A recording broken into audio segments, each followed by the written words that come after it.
What's up, Fight Bananas Land? The red light is on. Dave and and L. Dawson. We don't see or talk to each other enough, so let's record a UFC London post-fight show, L. Let's do it. Why not? Why the hell not? Let's do it. Okay. Before we get into the dominance of Sean Brady, and before we get into the maybe fourth and eighth best light heavyweight in the world that shouldn't be fighting for a championship, hot takes right off the rip. Did you see who was in the crowd at UFC London? Patty? Some great fighters. Patty Pimblett was there. Tom Aspinall was there. He had a funny duck. That was so cool. Oh, okay, yeah. Ilya Taporia, he was there. Man, he is a really good fighter. Wait. Chimaev was there in the crowd. Some great third row. Dakota Ditcheva was in London in the O2. L, tell me something. You got a text? You got a text, Shane, a girls American Top Team check, Shane? What is going on? She was at the fights. They were in London. Okay. I was like, nothing you think is happening, Dave. Dakota Ditcheva's in London. She likes fights. She lives in the UK. She went home for a couple of weeks. You're very welcome. Sean, I literally texted Elle the same thing. During our live show, she's like, dude, Duncan's going to win. I'm like, really? I looked at the odds. I'm like, put $20 on it right away. Elle Dawson bought the kids dinner tonight. Insane disrespect for the odds makers, like for Chris Duncan. Right, Sean. Look at this. Dakota was, hey, what did maybe Ditcheva was talking with she's a Hunter Campbell backstage.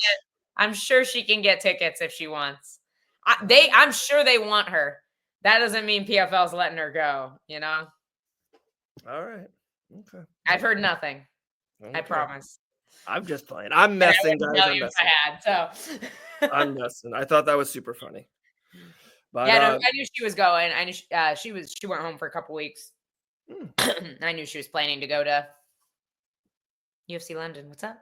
Oh, so you knew she was there, huh? Yeah. Okay. Not nearly as big of a deal as you think it is. Mike Bananas could have made a flyer for it or something. Dakota Ditcheva in the house. Man, crazy. All right, guys, it's a great card, so let's get into it. Some of the prelims were really good, but maybe one of us out of the two were busy and didn't see it. So we're going to stick mainly to the main card, and I think there's enough topics there for sure to go with it. But we go where I know Molly McCann retired, and that we'll get into it, but tonight was Sean Brady's night. We crown Sean Brady the top 2 best welterweight in the world today. Like, that's what he showed me. And I almost don't want to get into the negative side of Leon L. I want to give Sean his flowers and crown him maybe the uncrowned champ of the division. Him and Bilal, I think, will fight once again down the road. This is Sean Brady's night. No, I 100% agree. And it's funny. Like we won't dog on Leon by any means, but Grant right before the fight started, Grant's like, who do you have? And like earlier this week, I told you and G, I thought it was kind of a coin toss, but I thought Leon might have a little bit of an edge, just with the range. And then I was like, I was thinking Leon. I was like, now I don't really know. I think it's a coin toss. And Grant said the same thing, but he goes, this is a coin flip fight, but I feel like somebody's going to get exposed. And I feel like that is exactly what happened. Like I said, I don't want to dog too much on Leon. I want to give Sean Brady his flowers because he fought Leon Edwards exactly how he should have. And Leon still had some moments on the feet. When he shot, though, I was just like, no, he's broken. Like Sean Brady broke that man because he was landing well on the feet. We were starting to see him have some moments. I was like, oh, okay, maybe this fight isn't unwinnable for Leon Edwards. And then he shot. And I was like, oh, no, never mind. And obviously he survived the round, but I just feel like that was the defining moment where we really saw the toll that Brady had taken on Leon up to that point. And I think just carrying the weight, you can just see, dude, Sean Brady literally looks like he has a human turtle shell for a back. Like, the dude just looks so insanely strong. And I can't imagine carrying that guy on you, just the pressure from a couple of rounds already. I feel like that he just broke Leon with that.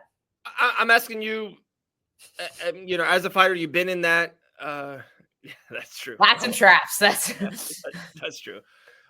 Why, if you could go into fighter mode for a second or psychology mode for a second, why would Leon do that? Why would he try to wrestle Brady? Was he just the only advantage he had was standing? And I thought if they stood for 25 minutes and there was no grappling or no wrestling, it was just a Muay Thai fight, I think Leon wins that fight.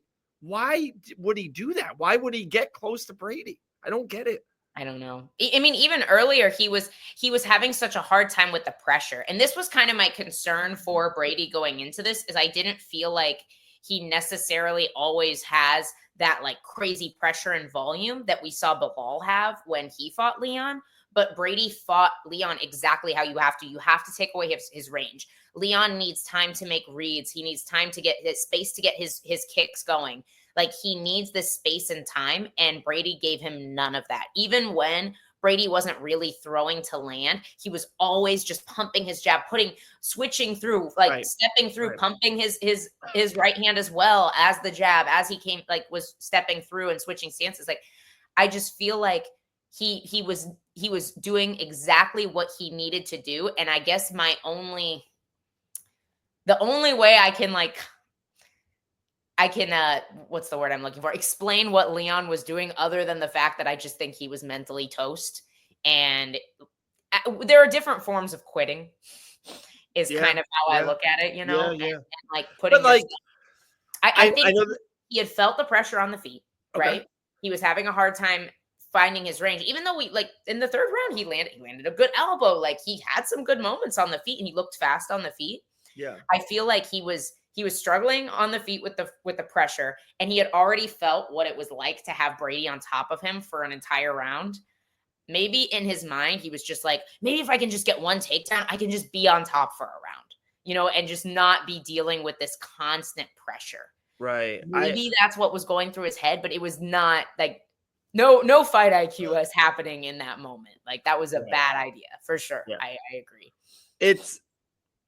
I know it's a job. I totally understand, and people get paid. You get paid, and people put houses and get cars and the kids in college. I have 4 kids. It's not cheap, guys. I'm telling you. I make good money, and it flies out the window. It's expensive. I just don't understand. It's like, he signed the contract. He's the main event of the O2 once again over there in London. And it's like, how Sean Brady's going to fight you. Like, it's no brain science. You ready for this one? If Grant Dawson was fighting Leon Edwards in the main event at welterweight, right? Like, what you're going to get. It just seemed like Leon was like, I don't want to say surprised. He was just like shocked. He's like, oh my goodness, this guy got me down, and he's heavy and he's a good grappler. It's like, I'm broke. It's like, I don't know if he was surprised or if he just didn't just didn't know what to do. I think Brady was just better than him tonight. Like that happens sometimes. But if they fight, and I know it's because different times in the career, so I get that. But if they fight 10 more times, if they just say, hey guys, I want to see this matchup 10 times in a row, Sean Brady beats him 10 out of 10. I agree.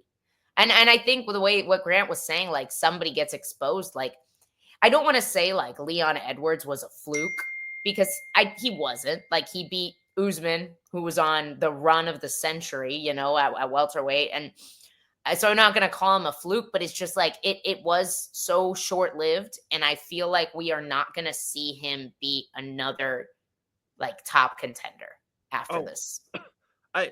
People are not going to like this. I don't know if Leon Edwards wins another UFC fight again. I don't know about that. I think there's definitely guys in the top 15 that he still beats. Like, the dude's a superb athlete. You give him somebody that's not going to wrestle. You give him somebody that doesn't throw a lot of volume, like Ian Gary.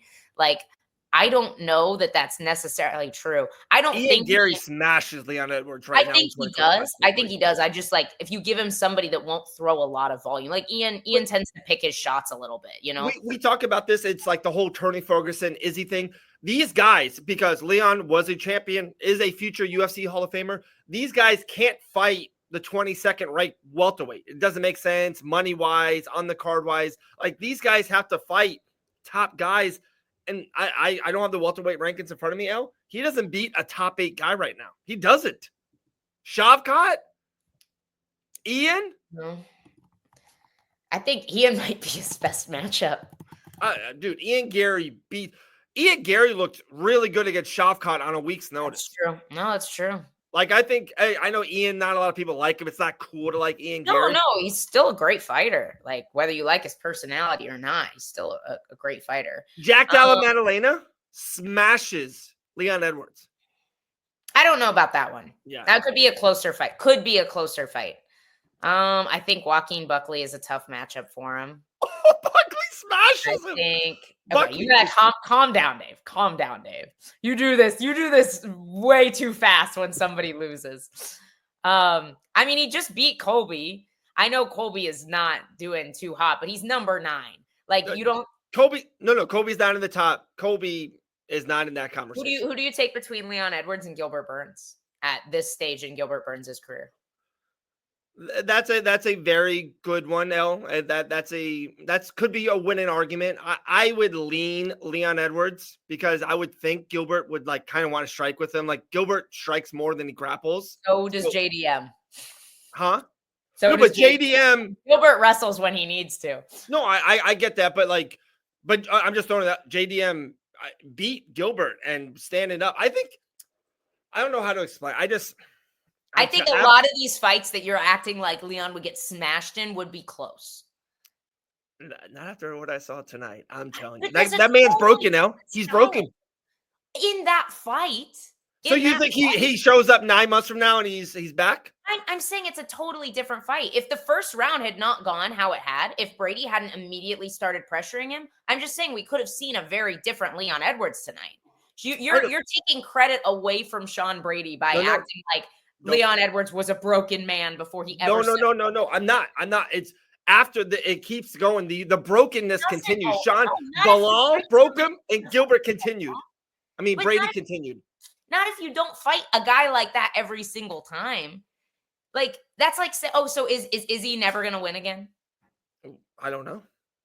You know, like, I honestly don't. I'm not trying to we talk. There's still guys he's going to have incredibly close fights against. You know, even if he doesn't. Like, I don't think we can look at the top 8 and go, oh, every single one of these people smashes this guy that literally didn't lose for a decade. I know I don't want to go so far into it because there's other great fights. I do want to give Chris Duncan his flowers, but the one you did say was Gilbert. You gave me one. Yeah, and JD, I think he's got a shot against JDM. I think he has a shot against Buckley. I think it's tough, but I think he can stay safe. If he doesn't get knocked out, he can. Who wins, Buckley or Brady right now? I actually really want to see that fight. Dude, that's a great fight. I think Brady probably, if he doesn't get knocked out. I know. I feel like it's almost 50-50 on the wrestling grappling, but then Buckley can do the one-hit wonder and it's over. He can wrestle. I just don't think he doesn't have the control that Brady has and the submission prowess that Brady has. But dude, Buckley can lose a whole fight. He was losing a whole fight to Wonder Boy and he can still put you away. Yeah, one punch. So it's I actually would really like to see that fight. Yeah, but that's a great fight. Dude, okay. That was my lead question. We went 9 minutes. We talked about Dakota Ditcheva and too much on Leon Edwards.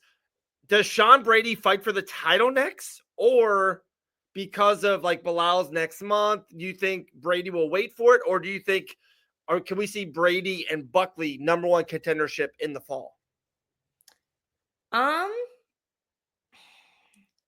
Honestly, probably. I think it depends. It all depends on Shavkat. Do you know, does he have a return date? Oh, that's a good point. He did say he wanted to fight him at the end of the year.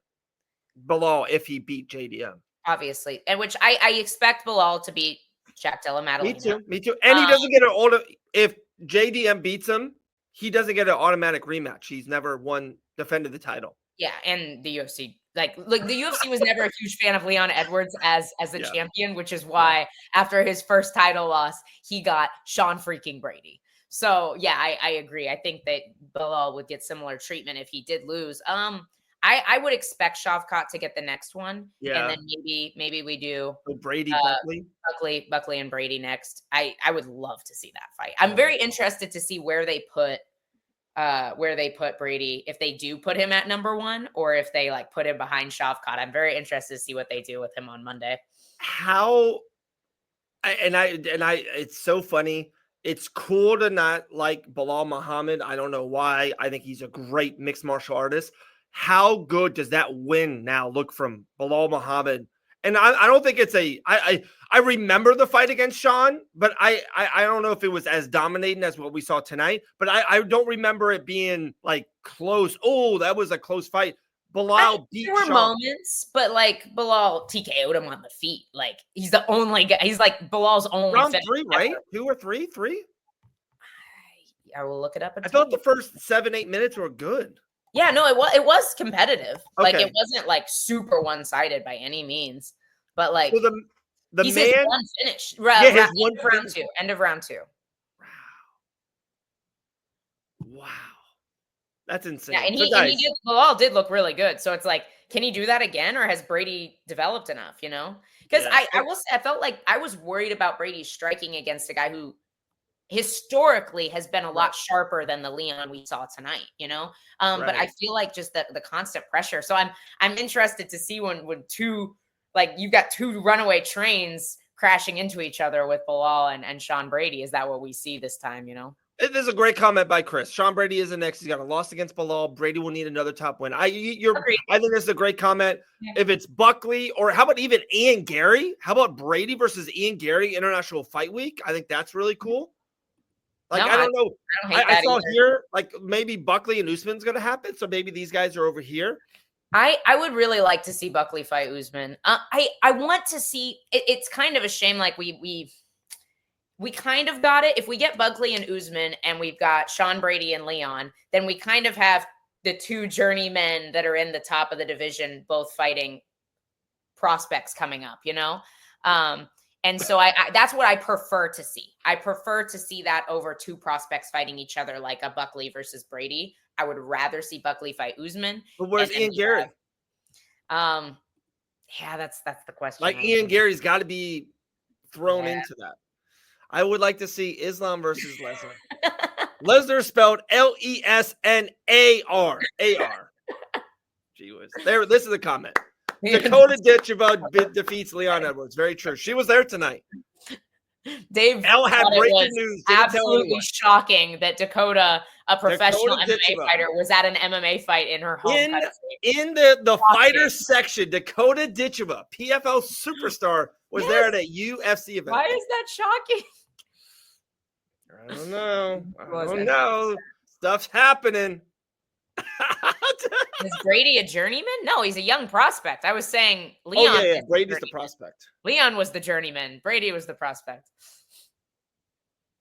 First time ever. First time Dave knew a spelling. Yeah. No, Dave just can't pronounce anything. He can spell.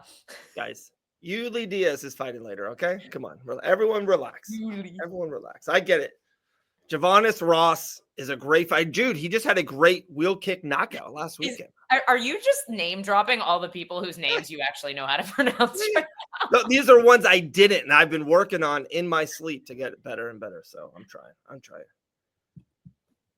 Oh, Dean agrees with L. Let's go. Don't kill new stars. I agree. But the whole top 7, besides 2 fighters, is new stars, which is always awesome to see, to be honest. I love the welterweight. I like the welterweight division. I like a lot of those guys up top. It's Ian Gary, really interesting. Brady, Buckley, a lot of good guys. We should talk about Islam. Is Islam going to go up to 170? Where does Islam end up? Wait. You ready for this one? Thank you for saying this, El. I got texted by a major player in the industry. Islam's fighting in the welterweight division next. Oh. He's not fighting in the lightweight. You know how they do 314 was Volk versus Diego for the vacant championship? Like UFC 317 might be Ilya versus Charles for the vacant lightweight championship. That's insane. That's what I'm hearing. That's the news on the street. Poor Arman. Poor Arman. Dude, Arman's never going to fight for the championship, ever. He is remember who did that back in the day? Like they just kept winning fights and they kept on saying Bilal. stuff. Oh yeah, but Bilal. Bilal's winning streak before he got to the top isn't as like grand. Like it's not like he could have fought for the championship multiple times. Like, I mean, remember though, at the time it wasn't like now there's a wealth of contenders, but at the time, for a while, there wasn't. So No, I agree. He got skipped I think once. he could've- Colby skipped him once. Yeah, no, that's fair. I mean, Damian Maia, Wonder Boy, Vicente Luque, Sean Brady, Gilbert Burns. Like, Yeah. it's not a bad run. It's not a bad run. No, it's not a bad run, but everyone's like, "Oh, he should have been champion 3 times." No, like that's the run to he get got to the skipped championship. once. I'll agree with you. He got skipped once. Yeah, he got skipped once. Yo, Cody, what's up? So, We'll let the regular post fight crew know that you prefer us. I'm just kidding. We love our boys, our post fight boys. yeah, I even texted him. I texted him. Yeah, so where do you put Islam? Is he get an immediate title shot? Yeah, Islam. If he moved up to heavyweight, he would get the immediate title shot. He would skip Tom Aspinall. All right. So do we see him fight for the? So Chris said his Shavkat's team says he's going to be back June, July. So Bilal's not fighting in June or July. But that's like when he'll be healthy. Yeah. So like Bilal fights JDM. Then like late this year he fights Shavkat, or late this year does Islam skip Shavkat? Yeah, He this shouldn't, is here. right? You think Islam skips Shavkat? They are rooting. I've heard this that the Islam's crew, the guy who texted me said they want, if JDM wins, they move up right away and fight JDM for the welterweight championship. If Bilal wins, they still might and be like, hey, I don't want to cut the weight anymore. I'm moving up. We're friends. We're very respectful, but I got to do this. But I mean, so where is because it's been back and forth. Islam has said he would, thanks, Damon. He has said he would fight Bilal, but then like later he kind of came out and was like, no, I won't fight him. We're teammates. And I'm like, did like brother Khabib tell him absolutely not? It's so funny. I think Islam wants to, right? Like he wants to, maybe some of his corner, and Khabib's like, no, we take care of our people. Yeah, like, we're not gonna do that. So I don't know. That gets dicey up there. Yeah, they train together a lot. Dude, Islam smashes. Who do you think Islam smash? Dave, you have got to stop using the word smash. I'm sorry. I apologize. He beats him. Put that word away for the rest of the day. You think Islam beats Bilal? That was an insanely close fight, Dave. Insanely close fight. Come on, dude. Islam stops Bilal Muhammad to win the championship. You think he finishes Bilal? Yeah, he finishes him. That is an incredibly competitive fight. Like, you cannot tell me that your issue is you rate Bilal way too low. I like Bilal. You know this. Then how can you say Islam absolutely smashes him? That's a close fight. Makhachev is one of the best I've ever seen. Islam, but bigger. Makhachev is one of the best I've ever seen. Dude, this is why I don't like this musical chairs of champions that we have going on right now. Like Ilya left featherweight. Featherweight needed Ilya. I really do think featherweight needed Ilya as its superstar. Now Ilya's at lightweight. I'll be honest, lightweight doesn't need Islam. Lightweight has a wealth of contenders. So I will say that. I think it makes welterweight even more interesting to have Islam there. But welterweight has a wealth of contenders right now too. Ton. Guys, Elle and Jillian Robertson are tomorrow morning. We have a show Tuesday. I feel like we're taking too many topics off of that. Let's go right back to the post show. Co-main event. I think Olberg beat Jan, but I'm telling you, I don't know. I have that fight, and I'm not friends with Dana White. I don't know Dana White personally, but I've been around enough to watch. Olberg I bet you Dana White cusses, like he's like, no, that was bullcrap. Like, you don't win that fight how he did against a guy with a 2-year layoff, 42 years old. He doesn't move up. You know what I mean? Yeah. His stock did not go up for me. Not at all. His stock went down with a win. It's just, and honestly, it's funny. I feel like obviously there was a lot less wrestling happening, but it kind of felt like he won how Alex Pereira lost, if that makes sense. Calf kick, run away. Calf kick, run away. Right, but even I felt that that main event was even better. At least some kind of big check coach, right? Okay, for sure. But no, it just wasn't a great fight. I agree. No, it was bad. And Jan looks older. He definitely looks older. And I said this about Marvin Vettori. I had Jan winning. We like Marvin. Like a veteran fighter, been off for 18 months in the octagon. It's like that's what you're gonna get. Yeah. No, no, it's fair. I get it. I get it. Long layoffs, but I gave Jan the fight. 2 out of I'm 3? not. It was way too close due to inactivity for me to be Yeah. upset about the decision by Yeah, any yeah. means. And I haven't gone back to watch it back, so I could be wrong. I could change my mind if I go back and watch it. But Right. I thought Jan won. That's how close and not exciting this fight was for me. And Yeah. I thought this was going to be a banger. I really did. Me I too. had thought we very were gonna high knock hopes out. for this fight. Honestly, the rest of the main card, I feel like delivered. Like, Yeah, no. in The- space, but That was Kevin Holland finally showed up to fight. I was happy with that performance by Kevin Holland. dude, how like it was a night for the underdogs. It was a big night for the underdogs. Except Sean Brady. Sean Brady was favored, right? Sean Brady was favored. How about Molly McCann losing? You ready for this one? I think it was the right time. She kind of even said, I could have sucked out another fight or two, but these guys have been so good to me. They always put me in the O2 on the main card. I heard people were bitching about that. She's not winning these fights against a girl on 8 days notice. It was the right thing to do. I felt like I kind of like Molly McCann more after what she did. It was the right thing to do. I have a lot of respect for people Yeah. who strive for greatness. Yeah. And when you've and it's not that she's too old. Like 34 is not too old to keep fighting. It's not like she can't still beat some of these girls. Right. But like you said, like, yeah, she knows that the title is out of reach for her. And like greatness is probably past her prime, you know?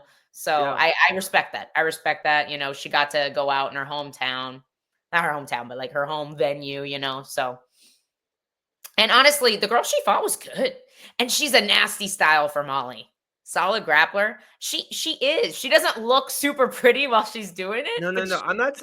I don't care about anyone. Oh, Dave doesn't like her because she yells. That's right. She yells. How annoying was that female fighter? She's screaming the whole time at the weigh-in. She screamed in Molly's face. Like, she's just one of those, like, anyone who's friends with that woman, I am not friends with. Okay? The worst part of the entire night is Molly trying to retire. And this girl's freaking coach dragging her into the other girl's victory picture. Molly's like, please stop. Yeah. Please stop. Yeah, no, I'm not necessarily a fan, but I will say she's a tough matchup for Molly. But good for Molly. Great career. She obviously has a massive fan base, very beloved by her fan base. So I think that was the way to do it. I'm with you. One more fight we want to break down really quick. We'll probably call it a night, unless you want to just keep on talking about Dakota Ditcheva being in the O2 arena in the fighter section. All right, we'll break some news later, I think. Well, there's people that don't fight for the UFC that are in the fighter section all the time. Michael Chandler used to be in the fighter section when he was signed to Bellator. Before. No. This lady is not trying to grow her band, Alexa. She's just super annoying. Okay, she's screaming all the time to scream. Yeah, just like even here. before she's like dancing, how she's not like funny dancing. She's just annoying. Ugh. Dave hates her so. Dude, you ready? I hate this woman. Okay, all right, I hate her. Jeez, Dave, we might be interviewing somebody. Thank you, Sean. Like, this is not as big of a deal as everybody is making it out to be. She's Sean, like, I'm going to go home for a few weeks. There's a huge event with a bunch of fighters I know. I think I'll go. Like, section. Thank you, Damon Stewart. If you are famous, it's not that hard. Thank you, Damon. Are you right about hating the girl? Because you're not right about Dakota. Yeah, Damon, tell me about Dakota or the girl. Which one? But no. Gene Silva is like, he's badass with it though. The other girl is annoying. Gene Silva can. Yeah, no, I'm with Dave on this. It's different. Thank you. It's different. All right, guys. Chris Duncan, American top team. Let's go. Lightweight prospect. Like, the man just keeps on ascending. 13-2. Trains with the great Grant Dawson, one of the best gyms in the world. Pulls the ghillie. Not even that. He would look great the whole fight. Man, Chris Duncan with the underdog win of the night. Dude, yeah. First of all, we only had one fighter on the card, and that was Chris. I don't think we had anybody else, but I think she was just there to be there, you know. In the fighter section. Dave, it's not. There are musicians that sit in that section. It is not what you think it is. Calm down. Wait, you have to. Okay, wait, real quick. Al, being serious here, just real quick, little serious. You can't buy those tickets. I know. So you have to be. So you have to be famous. That doesn't mean you have to be in the UFC. Dakota gets a meeting with Hunter Campbell and goes, "Hey Hunter, hey, we might do something enough in England to get tickets to a UFC event, whether she's signed a PFL or not." Yes. You are reading into this way too much. We're going back to Chris Duncan. We're going back to Chris. All right, my boy Chris with the Gilly. Yeah. His grappling is stupid underrated, guys. Yeah. Like, I see it in the gym all the time. His grappling is stupid underrated. Beautiful mat return with the high crotch on the hip, like just phenomenal mat return. Like, and his front headlock game it's elite, dude. It is absolutely elite. I ask him for help with my guillotines and my darces all the time. He has so many tricks and he can get them from anywhere. So this was what I said was going to happen. Like, this guy, I did not expect the guy to shoot on Chris, because I do think the guy was sharper on the feet, but Chris has more power. Like, this guy had 0 knockouts. This guy has 0. He's like 1 TKO, has 0 knockouts. Like, if you can't knock somebody out, you're probably not beating Chris Duncan. Yeah. Like, he's so gritty. He's so tough. Like, he has a cannon, drops the dude in the first. And his grappling really is world-class. And he's big. He's a big lightweight. He cuts a lot of weight. He's strong. So, yeah. I thought he top-notch. He's a very stressful person to watch fight. I got to be honest. I thought Chris looked awesome. That's what makes him exciting. Like, because he is so exciting to watch. He looked phenomenal. I thought he won standing. He won grappling. Underdog fight. And guys, I don't know if you saw it afterwards. Chris Duncan posted something about it. Terrence McKinney already posted something about it. Media outlets picked it up. Those guys are going to fight each other. I'm telling you, next, I'm breaking news right here. You ready? Terrence McKinney versus Chris Duncan is signed. It's going to happen. They've both asked for that fight before, so we'll see. We'll see what happens. I feel like usually when two fighters call each other out, they never end up fighting. Guys, this is technique on Chris Duncan's part. This was not Jordan Vucenic doing something bad or wrong. Like, I don't know what, like, that's what guillotines are for. Like, if you have a good guillotine, this is when you get it, is when people shoot on you. Like, this was not Jordan Vucenic doing something stupid or bad or poor technique. Like, Chris Duncan just has a killer guillotine. Killer guillotine. Yeah. No, I'm just letting you know, like, this is the only submission that should happen off your back at this level. Like, I think people shouldn't be getting armbarred and triangled in the UFC at this level. Like, guillotines are the one where I feel like they are higher percentage. Chris, before I started the show, I literally said this same comment to L. Dawson. The ring is so cool. It's awesome. It is cool. The ring is really good. They did a good job. I don't know if Fight Bananas is ever going to cover it or not, but we'll see. We'll see. Oh, man. All right. Hey. I almost want to rip these open. I'm so bad. I want to see. These are the brand new. You can't even get these. They're so hard to get. Brand new 2025 Topps Finest UFC. Something in the future. Plans in the future. But I do want to open up that box. This is what I'm talking about. This armbar should have never happened. This one was poor defense. Got your elbow all the way out, put it right back in. Can I say something about that fight? Of course.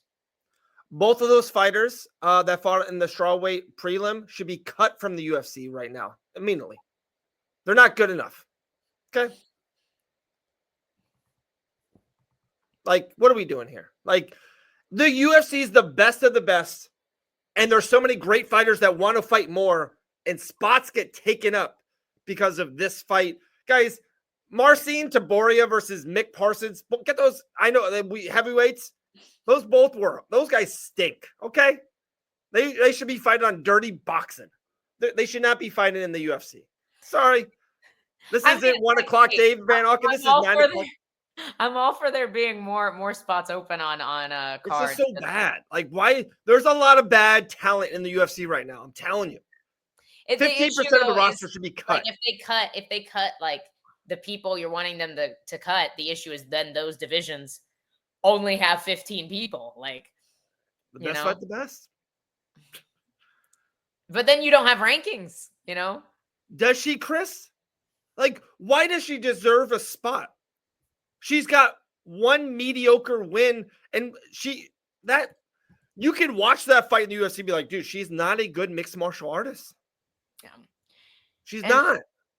Yeah, Just being honest. fight with Bruna Brazil was not great. The two girls she's beat in the UFC, their records are 9-5 and 9-4. They both shouldn't be in the UFC, the ones that she beat. She's not UFC caliber. It's just the honest truth. I disagree with you. It's just outside the UFC, these are her opponents: 6-4, 1-2. We have 3-0, 3-0. Like lower on the totem pole, but still good records, obviously, and 1-1. So it's like there's not a lot of strength of schedule there. So it's like, and that's not always the fighter's fault because, like SG's saying here, the divisions are just shallower than men's lightweight, for example. That's fine, but guys, my point is, Joaquin Buckley hasn't fought in 6 months, and that guy likes to stay active. There's just not a lot of spots. Yeah. There's not a lot of everything trickles down, and it's like spots get taken up because of this. It's not good. At the end of the day, more than anything, I say that I'm not being really honest. When we watch the UFC and it's bad product, it makes me be like, oh, I can watch something else. The fight was so bad, I can change the channel. And that's what you want us to stop doing. I'm telling you. 30 years ago, boxing was must-see and no one ever missed a big boxing event. Then they kept on putting up bad fighters in boxing, and we changed. And the UFC's king right now, and I love it. I watch it every weekend now. But if they put up this kind of shit on their prelims, people will walk away. I'm telling you. And we ran into it. We had a really bad quality, which those girls are both UFC caliber. They just had bad performances. But we had a bad strawweight fight on a main card, with Lemos and Lucindo. So, okay, still more entertaining. Maybe it was more entertaining, but you can watch the fight. Everyone here in the chat can watch that fight. Be like, oh, those girls aren't good. Rose Namajunas is so skillful. She had a bad night, and that fight was horrific. But Rose put on some of the best fights, knockouts. Her skill and her technique is amazing. She's an all-timer. These girls stink. I feel like I have to end the stream now for Dave's sake, guys. All right. Guys, tomorrow morning, I guess Elle Dawson and Jillian Savage Robertson, Sunday Morning Brew, will talk about this in a nice, better way than I have, because I've been up way too late today. And then Tuesday, go to bed. Tuesday live show should be fun. Yeah, heck yeah. Talk to me after this. I want to I figure got out one or two guests. I was trying to keep it free, but I'm out. Elle Yeah. Dawson, it was a great post-fight show. Sean Brady is the uncrowned king of the welterweight division now. Did y'all see Bo Nickel post that he thinks promotions should put the main event on the prelims and build to the worst fight of that? I mean, people just stop watching then, but that is kind of funny. All right, we're going to bed. That's clearly a troll comment. All right. Love y'all. Guys, have a great night. See you tomorrow morning. Elle Dawson, myself, we're out.